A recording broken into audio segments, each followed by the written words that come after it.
Hello YouTube. So we're going to do a mail day here. I've got a lot of stuff, a couple of different lots that are going to comprise the majority of the mail day, and then we'll get into some fun with the dentist PC stuff at the very end. Now to start off with, I have a couple of lots, so I'm going to begin with this one here. I'm going to grab a small stack of stuff, so I'll go through it. Basically, a lot of these were different lots that I was able to pick up. I do have a card show that I set up at a couple months ago, and that probably we'll do in December. And if we do, I'll throw some of this stuff in the value bins, in the value boxes. Some neat stuff. Obviously, because it is a lot, it does have a lot of duplication, but some interesting stuff. So we've got some WWE Prism here. So prismatic entrances. You've got a lot of the greens. I believe these were all from the retail. And you can see there's duplication. Paul Ellering, Braun Strowman, and I think there's a couple of Strowmans. You got the R-Truth Prism. You got Razor Ramon. It's actually some pretty fun stuff. But as you can see, there you go. Multiple R-Truths. Solo Sikoa's there in the green. You got some Prism WrestleMania moments. You got some good names, though. And that was kind of the point. I was able to get this lot pretty inexpensively. There you go, Hollywood Hulk Hogan, prismatic entrances. All these in the prisms, and then Bray Wyatt as well. So a lot of these will end up in a couple of different bins at different levels. It won't be expensive stuff. It should be just some good fodder. I had a lot of AEW stuff last time, and some of it sold actually pretty well. But at the same time, it's nice to have a little variety, because my section of the table is pretty much all wrestling cards. So I thought I would have some fun grabbing some of the stuff. And for me, it was available at a good price that I was pretty happy with. So I didn't mind the duplication. There you go, some Dude Love. Just quickly going through these Rumble entrances. And again, these are Prism versions. So again, the lot was available pretty inexpensively. There you go, WrestleMania 6, I think that was. Got some WrestleMania moments. Hogan. A whole bunch of stuff. And more Braun Strowman. More Braun Strowman than I think anybody really needs. So we got a lot of that. There you go, Roddy Piper. It's actually a pretty good shot. So you're going to see some names tend to come up a lot on this one. So I hope you like R-Truth, Paul Heyman, Dude Love. There you go, Chelsea Green, more Dude Love. Some cracked ice. So you can see there's a little bit of a theme with a couple of these. I would love to know exactly how this seller actually came to that many duplicates. Because the other stuff got picked through, but they must have opened a ton of it. Look at that. How much Braun Strowman? I think they like Braun Strowman that much in his house. Shinsuke Nakamura. Yeah, at the price that it was at, I was completely okay with the contents. So for me, the duplication and all that really wasn't a problem. But I am actually kind of surprised. I forgot how many of those specific ones there were there. But again, you've got some decent names in there as well. These are all regular versions. Becky Lynch. Just going through these pretty quick. You got Liv Morgan, Emergent. R-Truth. And then we finish up with the Green Hogan. So pretty good. That's the first lot that I'll kind of go through there. And then I'm going to go through a second lot here. And then I'll showcase some of the items that are going to be mostly PC stuff. Although some stuff will probably end up in the eBay store if I'm being completely honest. So it'll vary. It just depends on the stuff. Now this next lot, you can see, there's a whole bunch of stuff. So again, there's more Prism. So just to start off with, you're going to see a little bit of a theme with some of the other stuff. But this is a separate lot entirely. You have a mix again. Emergent Tiffany Stratton. Solo Sikoa, Nikita Lyons. We got some of these. More Prisms. Razor. This one actually probably I'm going to keep. Psycho Sid, RIP, but I'll hang on to that one. Ronnie Osborne, there's a Carmen Petrovic rookie card. Undertaker. Randy Orton, pretty good. So I did sort it out by the different parallels, so there is at least a little bit of variety to them, which is nice. There you go, LA Knight. I believe these ones are numbered, I believe. Nope, not these ones, just the regular reds. So these ones are the numbered ones. That is, yep, right there. So I'll finish sorting through all of that and get it sorted, but nonetheless, I'm just zipping through these quickly just to check these out. There you go, Indy Hartwell. And then we do have a couple of autographs. So Gerald Briscoe, got base, and then red, Kurt Angle, and that is numbered to 99. Same thing with this one, Malik Blade, also numbered to 99. And these ones were from the undercard, I believe. So Akam, and then Fallon Henley.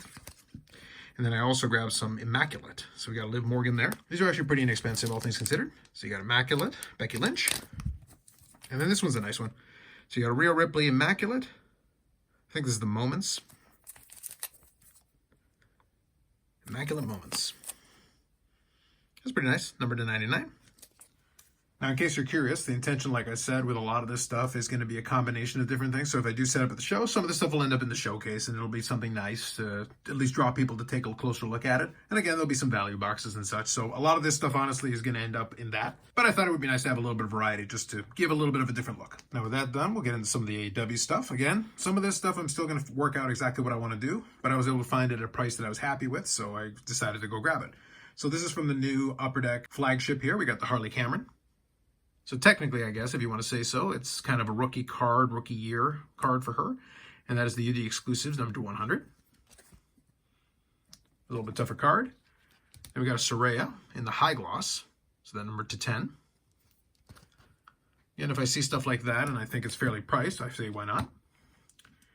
Here's a nice Jamie Hayter, Stare Down. So that one will probably just go like in a Z folio. One of the cards I'll just set aside. Now these two, I've got a little bit of a decision to make. One of them I already know more or less what I'm going to do, but then the other one I got to think about it a little bit. I mentioned before in the 2024 AEW flagship that the Breakouts, in my opinion, is one of the more kind of underrated sets, and I think as some of them started to sell, it's becoming a little bit more apparent because these are actually pretty tough, especially given the way that the set is configured and how infrequently they come out. So this one here, we got the Orange Cassidy. Now, this is good timing on the Orange Cassidy, obviously. He's being kind of featured currently in kind of the storyline that's going on. And these are numbered to 49, and they are nice looking cards. So obviously popular character being featured in storyline, which is pretty good. So this one is going to end up on eBay more than likely. Was able to pick it up at a very good price, so this one will wind up right back on there. And this other one here, I'm kind of leaning towards hanging on to it for now, but at the same time, you know, Jamie Hayter, it's kind of a cool shot. I'm trying to remember, like, I don't recall. It looks basically like she's doing a jump off the top rope, or I'm not sure exactly what's going on there. Don't really know her as a high flyer, so I'm kind of curious where the shot came from, but it looks pretty interesting. So again, numbered 49. That's a pretty cool looking card. Again, I think these are great cards. Somebody's going to put together a set of these, and I think it's going to look fantastic.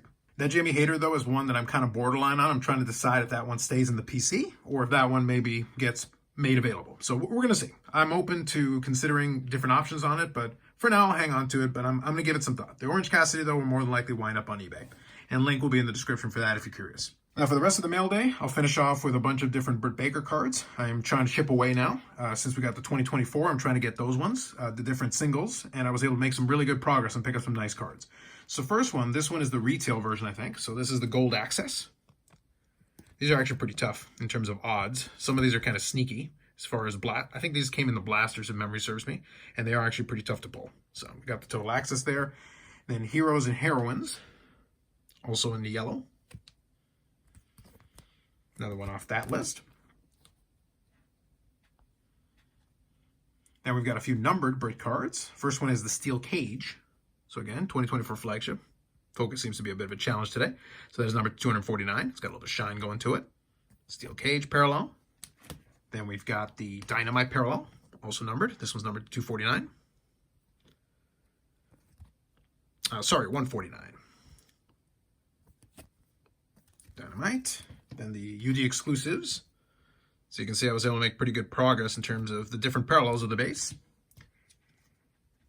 This one here is one of the ones that I think is going to be very sneaky. I talked about it in kind of my preview, and I'm going to stand by what I said because I think given the nature of these are from the retail blasters, the Pink Pyro. Nice looking card for sure, but numbered to 79, I think these ones, given that they're coming out of the blasters, I think these ones are going to be kind of sneaky in terms of trying to find them. So when I came across this one available, I went for it immediately. This one I don't really have to explain too much. It is the Red Outburst, and this one is numbered to 25. So we got the Outburst, nice pattern, and this one is numbered to 25, which obviously is already a tough one. There's the Gold Outburst as well, and that one I was able to pick up, so that'll probably be in a future mail day. So Outburst Red. Now this one here is in the same vein. It's not short printed in any way, but given the odds and the ratios on this, really would love to know why the focus is so bad today. But given the odds on these, basically 2 per case, this is the base auto. So already right there, that's a tough one. And then obviously you've got the numbered versions, but it's a base auto. It's got pretty cool shine though, I'll say that. Probably the best base auto design with a little bit of shine going to it. Now this one here was the subject of a lot of discussion on my podcast on my sports card channel. So I'll kind of share it again here, and this will be one that I'll show off on that channel as well. This is the Retouched, and I think these are 1 in 2,000 packs if memory serves me. I'll double check and put it on the screen, but These ones were ones that, it was a decision for sure. But here it is. For Britt Baker, there's the retouched. It's obviously a different shot. It says retouched there. It is clearly labeled. You can see there on the back it shows retouched as well. But, you know, obviously they went with different themes for the different characters, and you've got a gigantic tooth and a dental implement there in the background, and this is a super short print. A little questionable for me, but a super tough card, I will say that for sure. And I'm happy to have it, at least to get it off the checklist, but I don't know, guys. I really don't know about this one, but here we are. Nonetheless, this is a super tough card. So there we are, and was able to add that to the collection. Next one here, I've shown this card many times, and it's one of those things when I see it for a price that I like, I probably grab another one. So this is the retro red PMG, because I need another one of those, clearly. So the retro version, number 100. And there may be another one that will come in an upcoming mail day, but it will bring some friends, and we'll talk more about that when the mail day comes. We're going to finish strong on this one because the last two are actually pretty nice. This one is from 2022 Allure, and it is a graded card, even though it wasn't necessary. I'll happily take it graded or ungraded. But the ice cream and the purple diamond version. So this one is actually pretty nice. Unfortunately, with the die cut thing, apparently PSA has come up with a new version of this where the die cut would be free floating a little bit better. Unfortunately, with a lot of die cut cards, you end up like this, but nonetheless, the purple diamond's got some great shine to it, and they are numbered to 10. So that's a real tough one. And then to finish off, I got one more purple diamond. How about the autograph? So we got the purple diamond auto, again, numbered to 10. Two really nice ones to finish off the mail day. So pretty good. Let's put that one here. Actually, let's have a little bit of fun with this. We'll start off with the purple diamond there in the center. And then we'll put another card here. We'll do the retouched. Again, super tough card. It's kind of fun. And then to finish this off here, to finish off the trio, why don't we do this one? There you go, a nice Breakouts card. It's a fun one. It's a nice mix. It's a really fun mail day, a lot of nice pieces to add to the collection. Happy to do that. So now I'll be sorting through, scratching some stuff off the checklist. Made some really good progress on 2024 flagship, but there's definitely some stuff out there, and I'm still looking for some stuff from Allure because some of it has been a little bit tough. I was able to find some more stuff on ComC, which is really good, which means in a future mail day, we'll definitely be able to add that into the collection. Nonetheless, a lot of fun picking up these items. Been enjoying the wrestling side of things quite a bit. So we'll see with the expo coming up if I'm able to grab any other boxes. If I do any more box breaks, it'll be included in the channel as well. So I've been enjoying doing that. But it's one of those things I got to find it for the right price. And I was able to do that with some of these other box breaks. And if I can do that again, then we'll definitely make that happen. Regardless, that's it for this one. More videos coming up on the channel, just as time permits and also as different things happen. So this mail day obviously was definitely worthy, and with some luck, maybe in the next couple of weeks we'll have another mail day. And who knows, maybe at the Toronto Expo I'll be able to find some cards to add. With that said, like if you liked the video, subscribe to the channel. Thanks very much, and we'll catch you in the next one.